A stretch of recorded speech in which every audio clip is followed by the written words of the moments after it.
19h30 dans la capitale gabonaise, vous êtes naturellement sur TVS, la télévision Shekina. Merci d'avoir choisi notre canal d'information. Au sommaire de ce journal, la 5e édition du Forum de la famille a tenu toutes ses promesses avec un thème central évocateur, celui de la refondation de la famille gabonaise. Ce sera dans quelques instants au cours de ce journal avec Marielle Ekom. Du social, démarré en 2014 et censé être livré en décembre 2017, les travaux de construction du pont de Nzengayon dans le 6e arrondissement de la commune de Libreville sont interrompus depuis plusieurs mois sans aucune explication. Une situation qui exaspère les populations dans ce reportage de Pierre Parfait Badikoum. 2 murs encastrés de barres de fer et érigés de chaque côté. Voici à quel niveau la société Condril Engenaria SA a abandonné depuis plus de 3 mois les travaux de réhabilitation du pont de Nzengayong, situé à 100 mètres de dragage dans le 6e arrondissement de Libreville.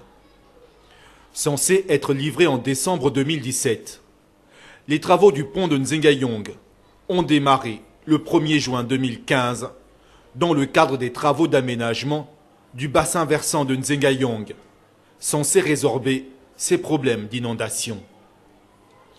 Dans le quartier, la rumeur enfle et les langues se délient. On parle du non-versement par l'État de la première tranche de financement à l'entreprise adjudicataire pour expliquer l'arrêt des travaux. Un arrêt qui plonge les populations dans les pires embarras. La pitié, ça fait mal. Parce que vous-même, vous voyez l'embouteillage qui se trouve maintenant actuellement en Gagne. Tout ça, c'est à cause de la route qui est coupée. Parce que tout le monde est obligé de passer par le rond-point. Vous voyez l'embouteillage. À n'importe quelle heure, même 1 heure, 2 heures, vous trouverez toujours l'embouteillage dans Gagne à cause de ce pont-là. D'un linéaire de canaux de 2,2 m, le pont de Nzengayong est financé par l'État gabonais et le Fonds européen de développement dans le cadre du programme prioritaire d'assainissement de Libreville. Comme par hasard, ce même programme qui est à l'origine du procès de Blaise Wada, inculpé pour détournement de deniers publics. Je l'ai annoncé au sommet de cette édition d'information. Tout de suite, la refondation de la famille gabonaise était au centre du débat à l'occasion de la 5e édition du Forum de la famille organisé par le centre missionnaire Les Conquérants. L'urgence à un retour aux valeurs sûres est une évidence. Marielle Ekom, reportage. Les dérives observées depuis quelque temps dans la société gabonaise ont conduit les organisateurs du Forum de la famille à s'intéresser à la refondation de la famille gabonaise comme thème central de cette 5e édition. Une prise de conscience est donc nécessaire pour freiner cette crise sans cesse grandissante. Nous nous rendons compte dans nos entretiens quotidiens avec les familles, nous sommes au contact des réalités qui se vivent dans les familles. Et au contact de ces réalités, nous avons été interpellés parce que, comme le disait l'intervenante principale d'aujourd'hui, la famille gabonaise, en termes de valeurs, a véritablement touché le fond. Et il est important, il est nécessaire aujourd'hui qu'il y ait une prise de conscience. Parce qu'elle le disait tout à l'heure, c'est une crise des valeurs qui est là. Mais cette crise des valeurs, véritablement, pour que nous puissions la freiner, il est nécessaire au départ qu'il y ait d'abord une prise de conscience. C'est donc le diagnostic qui a été fait aujourd'hui. En dehors de diagnostic, il a aussi été donné des propositions de solutions. Il faut que l'Église, par exemple, en tant que directeur de conscience, nous commencions justement à travailler autour du rassemblement de la famille. Redonner à chaque famille ses valeurs de dignité, ses valeurs de travail. Parce que comme elle le disait aujourd'hui, nos intérêts sont tournés vers l'argent, uniquement l'argent. Donc la valeur du travail, la valeur de l'amour du prochain, la valeur, en fait les valeurs solides qui fondent une famille ont complètement disparu. Appelé à intervenir sur l'état moral de la famille gabonaise, selon Honorine Ngou, professeure des lettres et écrivaine, la refondation de la famille est une exigence. Aujourd'hui, la presse est inondée de faits qui peuvent faire, tourner nos aïeux. Vous voyez, faire tourner nos aïeux dans leur tombe. Donc, refonder la famille gabonaise aujourd'hui est une exigence et passe par la prise de conscience de chacun. Qui suis-je pour ma famille? Que puis-je pour ma famille? Que faire pour, comment dire, se réapproprier les valeurs d'honneur, de dignité, de solidarité, de fraternité, de respect de l'autre et de sa vie que nos aïeux nous ont laissés? Comment faire pour mettre en pratique les principes d'amour, les principes, je vais dire, d'unité, des principes de solidarité que nous commandent les Écritures saintes? Aujourd'hui, je vous assure que le thème que le prophète Ngoua et son épouse ont essayé de développer aujourd'hui est un thème majeur qui doit être porté devant, je dis, les pouvoirs publics pour qu'ils en parlent, parce que la famille gabonaise est en danger et il faut non seulement la refonder, mais on va dire, la réinventer. Le ministère de la Famille, représenté à ce rendez-vous du donner et du recevoir, s'est réjoui de la tenue d'un tel forum et espère que ce département ministériel ne disparaîtra jamais.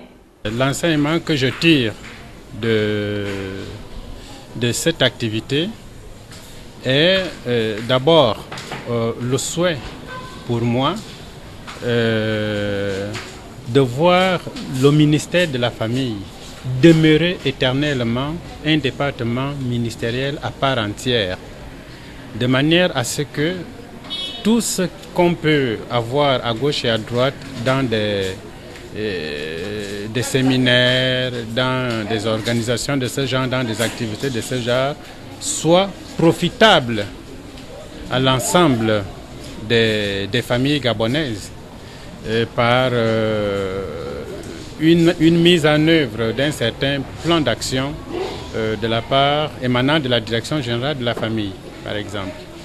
Le retour aux valeurs sûres, telles que aimer son prochain, le pardonner et l'aider, est une évidence. Ce n'est qu'en se réappropriant ces valeurs qui faisaient la force des familles dans le temps que l'on pourra venir à bout de cette crise. En principe, seul le passage par la case auto-école permet l'obtention du permis de conduire gabonais. Mais la vente de ce précieux sésame aujourd'hui aux particuliers et dans certaines administrations serait à l'origine de sa perte de crédibilité. Pourquoi faut-il nécessairement passer par une auto-école pour obtenir son permis de conduire? Élément de réponse dans ce reportage de Pierre Parfait Badikoum. Le permis de conduire gabonais est mis à mal par certaines pratiques, notamment sa vente à hauteur de 50 000 francs CFA à des particuliers et à certaines strates de l'administration. Pour les promoteurs des auto-écoles, ces pratiques sont à l'origine de la perte de valeur et de crédibilité du permis de conduire. Il faut amener les populations à se réapproprier l'importance de passer par la case auto-école. Nous, en qualité de promoteurs d'auto-école, nous ne cessons de lancer ce genre de message-là à chaque fois.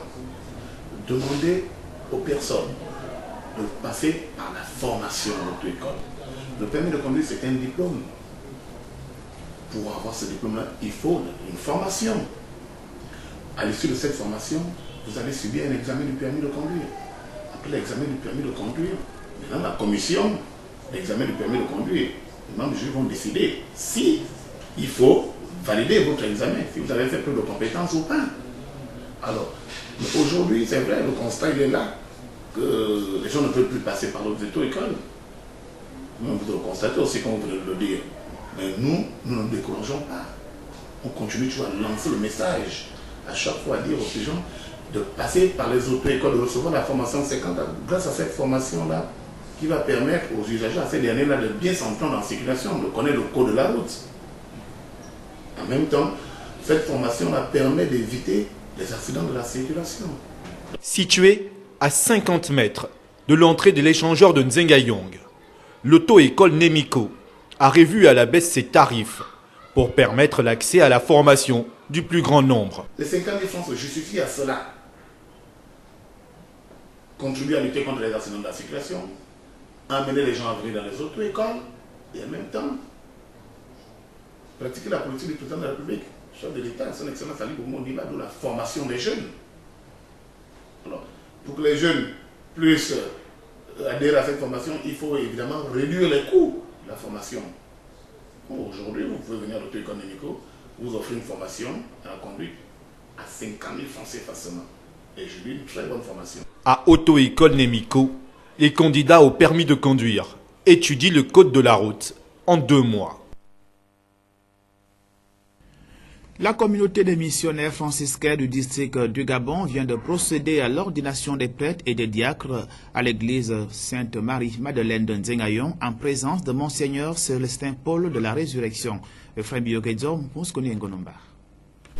La communauté des missionnaires franciscains du district du Gabon, dont le Monseigneur Célestin Paul de la Résurrection et le bâtonnier, a procédé à l'ordination de 4 nouveaux prêtres qui font leur entrée dans cette congrégation religieuse, mais également d'une prise d'habits de nombreux séminaristes sans omettre l'appui des religieuses.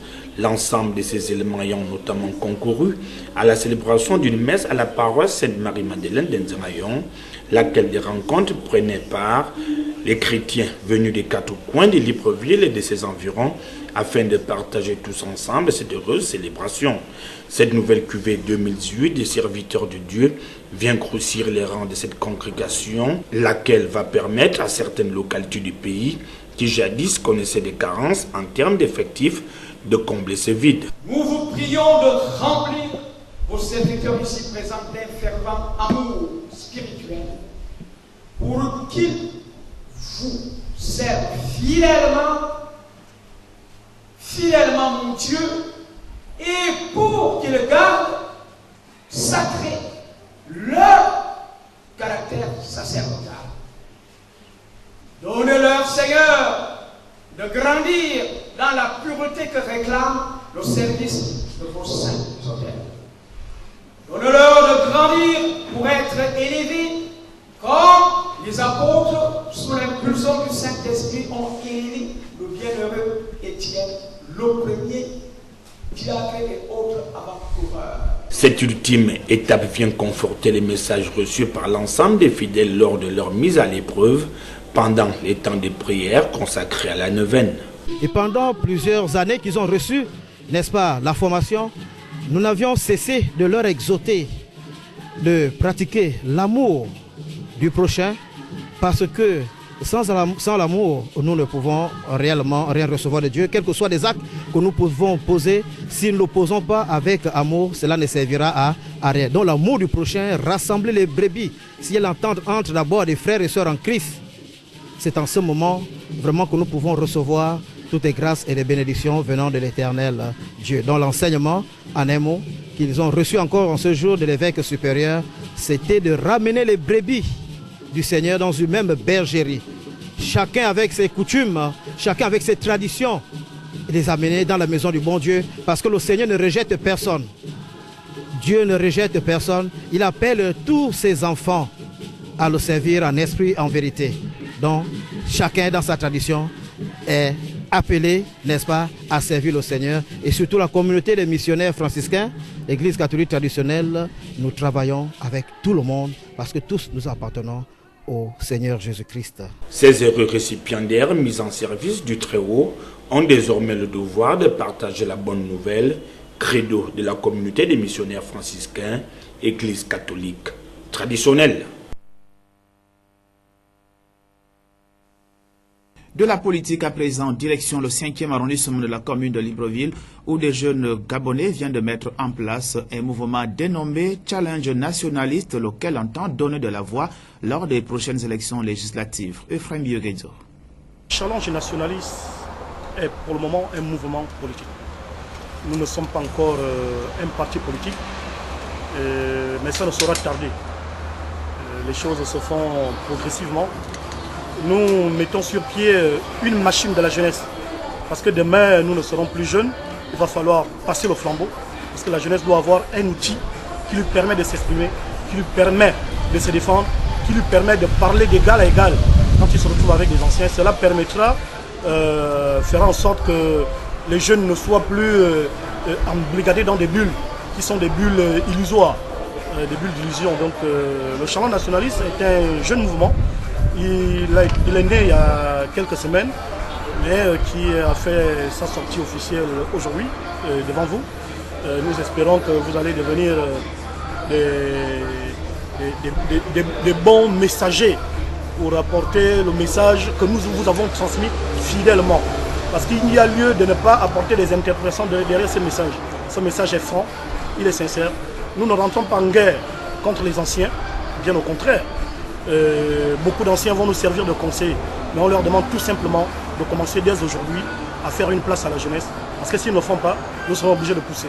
Moi qui vous parle en tant que président du mouvement, je ne serai pas candidat aux législatives. Mais le mouvement présentera des candidats aux législatives. Nous allons investir des candidats à travers le Gabon, avec ou sans moyens. Parce que je sais que les jeunes qui ont participé à la dernière élection présidentielle l'ont fait sans argent. Nous représentons quand même près de 70% de la population de ce pays. Pourquoi nous devons tous centrer autour des jeunes, autour de l'argent? Si nous estimons que des choses se passent mal, que nous ne sommes pas suffisamment associés, battons-nous avec des armes dont nous disposons. Et l'une de ces armes, c'est le nombre. L'une de ces armes, c'est le nombre. L'une de ces armes, c'est l'énergie. L'une de ces armes, c'est la connaissance du terrain, parce que le terrain, on le connaît. Le terrain, nous le connaissons. Nous avons des appels déjà qui viennent de Port-Gentil, du Loué maritime, de Lambaréné, du Wellington et un peu de Langounier, pour des relais qui attendent que nous démarrons. C'est impératif. À Ovendo, nous allons certainement installer le relais d'ici 4 matins. Dans Libreville, nous allons le faire. À Kanda aussi, il y a une branche bien importante qui attend. En tout, donc, nous allons nous déployer avec ou sans moyens, quitte à partir d'ici dans un clan d'eau pour aller installer un relais, mais nous allons le faire à travers l'étendue du territoire national. Nous restons toujours en politique et dans le 5e arrondissement de la commune de Libreville, cette fois-ci pour parler de la commémoration en différé de l'anniversaire du Parti démocratique gabonais et PDG, lesquelles commémorations se poursuivent à travers le territoire national. Mais pour le cas du 5e arrondissement de la commune de Libreville, les militants, militantes et sympathisants étaient au rendez-vous aux côtés des membres du bureau politique de cette circonscription communale. Ephraim Bioguedzo. Fondé le 12 mars 1968, le Parti démocratique gabonais commémore depuis quelques semaines déjà son 50e anniversaire, bien qu'en différé. Depuis lors, des activités liées à cette commémoration se déroulent ça et là dans chacune des localités du pays. Chaque zone réserve son lot de surprises par rapport à ses spécificités, comme c'est le cas ici, au 2e siège du 5e arrondissement de la commune de Libreville, plus exactement au quartier Lalala. Tout était réuni afin de rendre la fête belle suite aux consignes léguées par les plus hautes autorités de cette formation politique qui n'est que la résultante du dernier congrès ordinaire basé sur la régénération et la vitalisation du parti. Cette manifestation s'inscrit naturellement dans le droit fil fixé par les autorités supérieures de notre parti, à savoir la célébration du 12 mars en différé sur tout le territoire national. Et aujourd'hui, dans le 2e siège du 5e arrondissement, nous avons tenu à faire comme dans d'autres circonscriptions. Dans un contexte particulier, parce que nous sommes à la veille des élections législatives, et c'est une opportunité que nous saisissons pour redonner certaines directives à nos camarades. Et nous n'avons pas de vue qu'il y a une autre instruction qui a été faite par le secrétaire général, le camarade Eric Dodo Dungenza. Aussi, il invitera l'ensemble de ses convives à s'approprier la ligne directrice tracée par le secrétariat général, lesquels émanent directement de la présidence du parti, chacun des militants ayant pour rôle majeur d'apporter sa pierre à la construction de l'édifice. Tout en nous appropriant ces lignes directrices, je voudrais, en ma qualité de membre du bureau politique, attirer une fois encore votre attention sur un certain nombre d'impératifs catégoriques qui s'imposent à nous. L'impératif de franchise et de sincérité dans nos rapports. L'impératif de collaboration entre la hiérarchie et la base. L'impératif d'efficacité et de détermination. L'impératif de loyauté au distingué camarade président Ali Bongo Ondimba et aux idéaux du parti inscrits dans la charte des valeurs.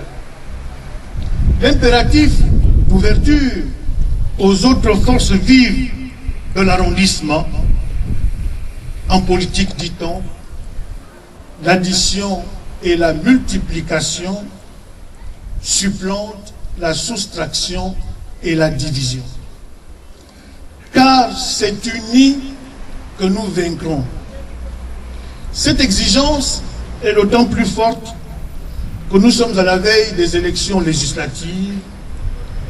Le PDG, avec le concours de tous, doit garantir aux distingués camarades et à son parti de disposer d'une forte majorité à l'Assemblée nationale. C'est avec des sons bien rythmés du folklore des 9 provinces du Gabon que les lampions se sont éteints pour cette commémoration en différé des 50 années du PDG. Le Parti démocratique gabonais a donc 50 ans.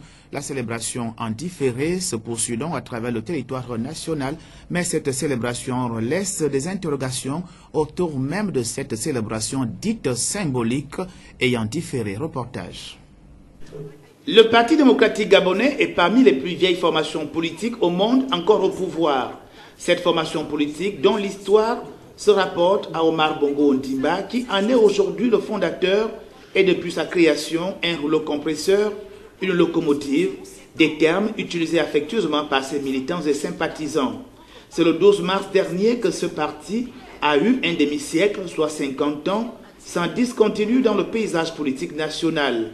Le parti cinquantenaire a depuis sa création à ce jour alterné période de turbulence et période faste marquée par la virulence des positions politiques ou du contexte politique gabonais d'autrefois, qui semblait avoir stigmatisé l'appréhension de ce parti par de nombreux compatriotes morts et ceux encore vivants. En dépit des considérations, le Parti démocratique gabonais a survécu, mais aujourd'hui, un essoufflement semble se dessiner alors que ses militants et sympathisants s'attendaient à une célébration de cinquantenaire enthousiasmée sous les auspices d'une démonstration de force.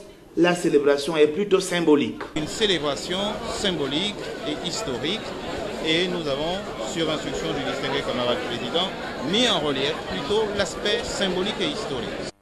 La symbolique dont il est question à l'occasion de la célébration du 12 mars 2018 marque-t-elle la décompression du rouleau compresseur?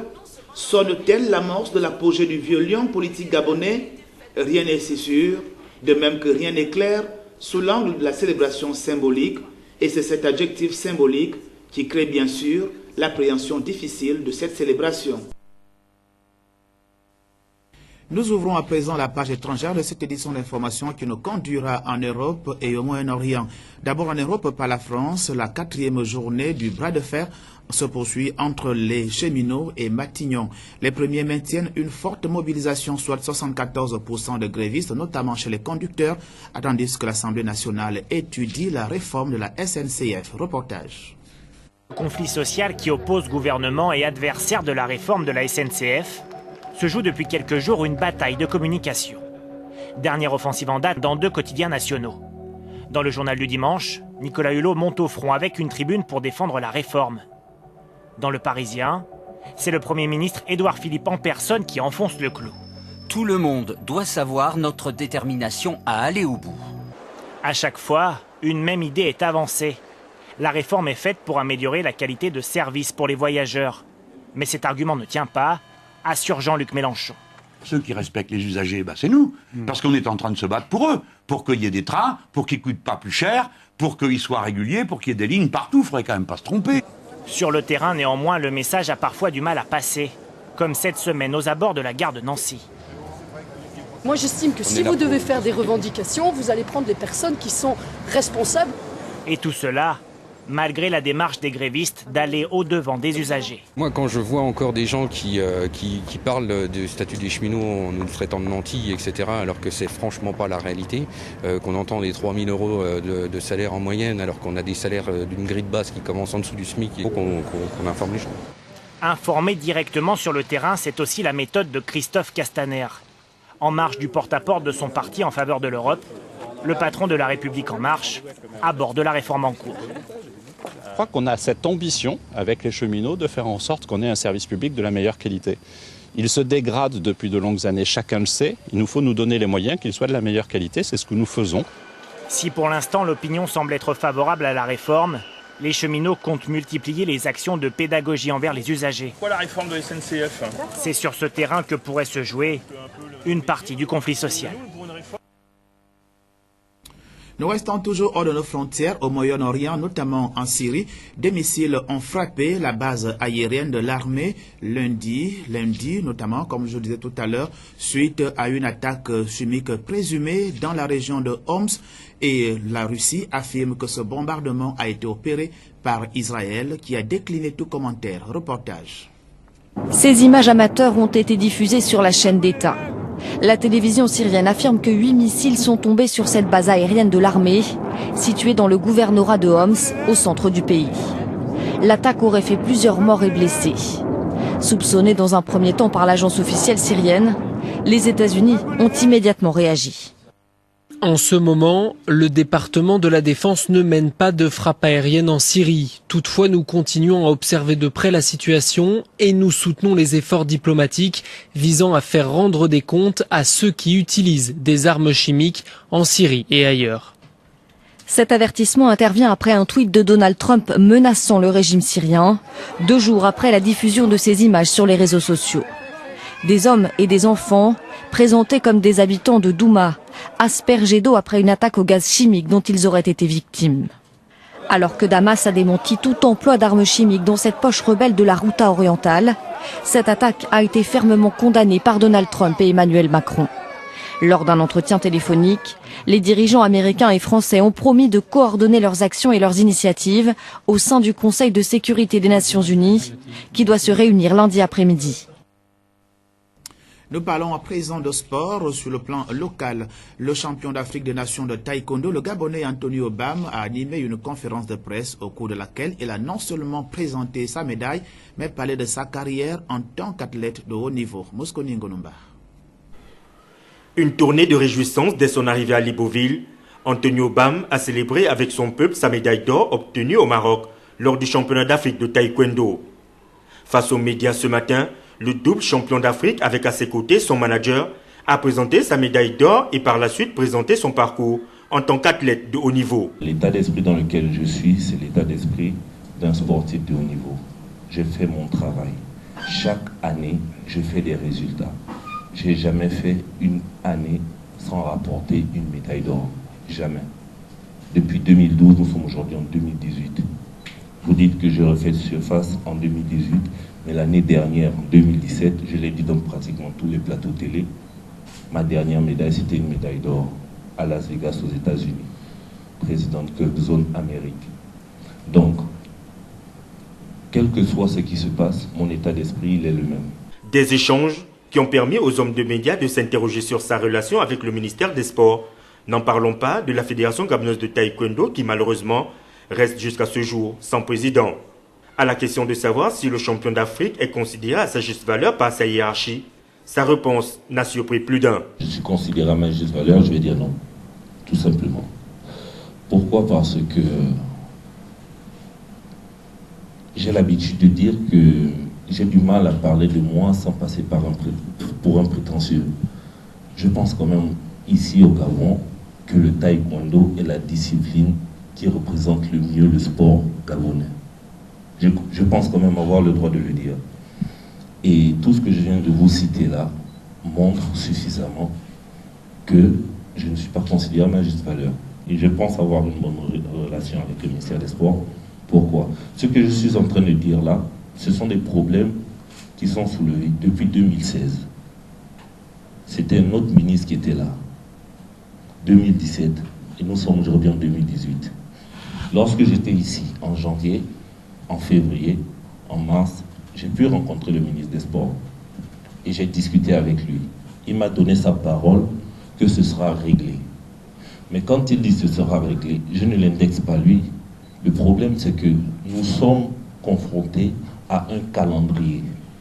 Un calendrier où le facteur temps est, comment dirais-je, est incontournable.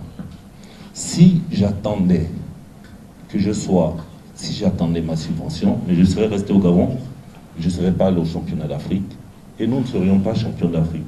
Vous pensez savoir? Pas si sûr, car les faits sont là. Une fédération complètement à l'agonie avec ses multiples scandales et fraudes dans l'organisation d'une toute petite élection. Et dans une moindre mesure, un ministère qui s'inscrit en qualité d'observateur dans un processus évolutif de son athlète qui tente à freiner la progression de ce dernier. Sans issue, Anthony Obam préfère faire cavaler seul en s'attachant des services de sa famille qui, tambour battante, veille à sa progression en lui apportant un soutien moral, spirituel et matériel. Les résultats sont bel et bien là, champion d'Afrique pour sa deuxième fois, une médaille qui s'ajoute au palmarès grandissant de cette panthère qui compte ne pas s'arrêter là. L'étape suivante, les Jeux Olympiques de Pékin. Du sport encore, et cette fois-ci du handball professionnel, notamment la deuxième journée. Une victoire à l'arraché pour Senior Academy dans un match qui l'opposait à Mangasport Handball. Et dans la même foulée, en deuxième heure, Salinas a donné du fil à retordre à Senior Academy. Moins convaincant, mais la victoire est là. Face à Mangasport, Senior Academy réalise le break. Tandis que dans la seconde rencontre au sommet qui opposait deux grands, l'un d'eux, Salinas, s'est défait de son rival Phoenix dans un duel digne d'une Coupe d'Afrique. Parce qu'effectivement, à quelques jours de déplacement pour aller en compétition, une de fois comme celle-là, si nous avons les casseurs et on va repartir et puis voilà, on verra. Et surtout la finition, c'est incroyable, on ne peut pas manquer autant de buts. On tire sur le gardien, on tire à l'extérieur sur le poteau, on est seul contre le gardien, on n'assure pas les autres, la petite occasion, la mettre au point, et puis voilà. Une entame de match plutôt à l'avantage de Phoenix en tout début de rencontre, mais la situation a pris une autre tournure en fin de partie au profit de Salinas. On a commencé la saison avec moins d'entraînement, donc on n'avait rien. On a vraiment commencé les entraînements en retard. Bon, maintenant je crois que tout en train de prendre, je ne peux pas dire que c'est déjà bien, mais je pense que sur le plan physique, il y a déjà un niveau mieux. Je joue le premier rôle depuis plusieurs années. On ne va pas déroger à l'arrêt de cette année. Notre objectif, c'est de remporter ce championnat. La deuxième journée du championnat semi-professionnel reste marquée par la prestation de ces deux grandes équipes engagées en compétition africaine qui ont offert un handball plaisant en termes d'efficacité, mais surtout dans une tension plutôt maîtrisée par les deux équipes. Petit rectificatif au cours de cette deuxième journée de handball professionnel. Le match opposait bien Salinas à l'équipe de Phoenix et Salinas a donc donné le fil à retordre à l'équipe de Phoenix, comme Mosconi Ngunomba vous le relatez tout à l'heure. Et nous rentrons tout de suite dans la rubrique Expression libre. La question du jour vous a été posée par Ulrich Simela, à savoir la Kilimanjaro, le mont le plus haut d'Afrique, se trouve dans quel pays? Kilimanjaro, où est-ce qu'on le trouve? Je pense que c'est le Kenya. Le Kenya. En Éthiopie. Kilimanjaro.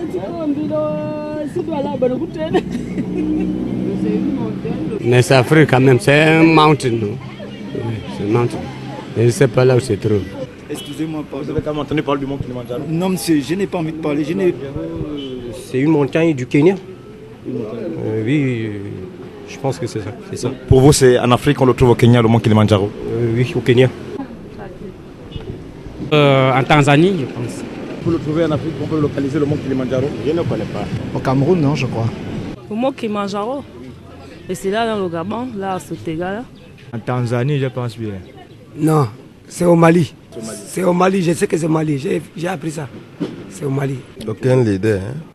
Le mont Kilimanjaro? Oui, en Afrique. Si je ne me trompe pas, précisément au Kenya. Qu'en pensez-vous? Ah, mais ici, je pense à la même chose. Mont Kilimanjaro, c'est, je sais pas. Au Kenya? Mont Kilimanjaro, au Niger. Ah, vous avez une idée? Le mont Kilimanjaro? Oui. Oh, c'est pas au Kenya par hasard. En tout cas, c'est entre. Je crois, hein? En tout cas, sauf si je me trompe, ça devrait être le Kenya. Merci beaucoup. Oui. Merci à Ulrich Simela qui a posé cette question qui nous permet de revoir nos données géographiques continentales. Kilimanjaro, le mont le plus haut d'Afrique, soit 5895 mètres d'altitude, se trouve bel et bien en Tanzanie. C'est la fin de ce journal. Merci de l'avoir regardé.